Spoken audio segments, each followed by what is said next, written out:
সুপ্রিয় বৃহত্তর দোলখা ইউনিয়নবাসী, আপনাদের শুভেচ্ছা ও অভিনন্দন।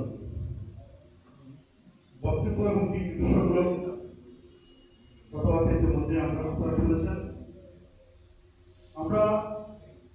আমি বক্তব্য শুরুতে ধন্যবাদ জানাতে চাই, স্মরণ করতে চাই এই সংগঠনের সম্মানিত প্রধান উপদেষ্টা জনাব রবিউল হোসেন চেয়ারম্যান, যার উদ্দেশ্য উৎসাহ উদ্দীপনা ওনার অফিসে আমরা কয়েকজন বসে দুর্ঘটনা সমাধান করার চেষ্টা করি এবং উনি সাকসেস করি। বিগত সরকারের উন্নয়নকারী পরিকল্পনা সামনে দেশের আমাদের নাগরিক চাকরি ইউনিয়নের আগে নির্বাচন করে সেক্ষেত্রে আমাদের বর্তমান ইউনিয়ন প্রকাশ পায়।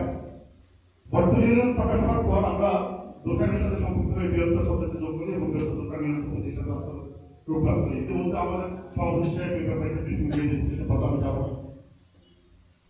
সমিতির লক্ষ্য এবং উদ্দেশ্য আমরা সম্পূর্ণ অরাজনৈতিক এবং এই অরাজনৈতিক প্ল্যাটফর্ম থেকে আমরা সবাইকে চেষ্টা করছি একতাবদ্ধ করার জন্য। আজকের এই উপস্থিতির সবচেয়ে বড় প্রভাব আমরা চেষ্টা করছি সবাইকে ঐক্যতাবদ্ধ করতে, ঐক্যতার মধ্যে আবদ্ধ করে আমরা ভবিষ্যতে আমাদের চলবো।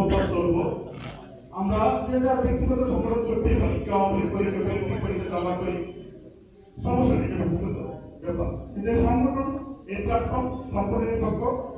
আমি সবাই একটা অনুরোধ করবো, আমি দেখি আমাদের গ্রুপে কেউ ব্যক্তিগত বিজ্ঞাপন দিচ্ছেন, ডেভেলপার বিজ্ঞাপন দিচ্ছেন, কেউ আবার উদ্দেশ্যমূলক রাজনীতিকে একটু টুকটাক প্রভাব আছেন।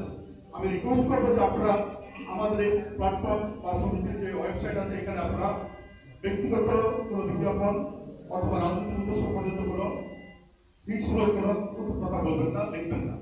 আমার অনুরোধ আমি অনুরোধ রাখবেন, কারণ আমরা সমিতি নিয়ে কথা বলবো, সমিতির আদর্শ উদ্দেশ্য নিয়ে কথা বলবো এবং সমিতি কীভাবে ভালোভাবে চলবে ভবিষ্যতে সংরক্ষণ আমরা সে ধরনের লেখক লিখবো।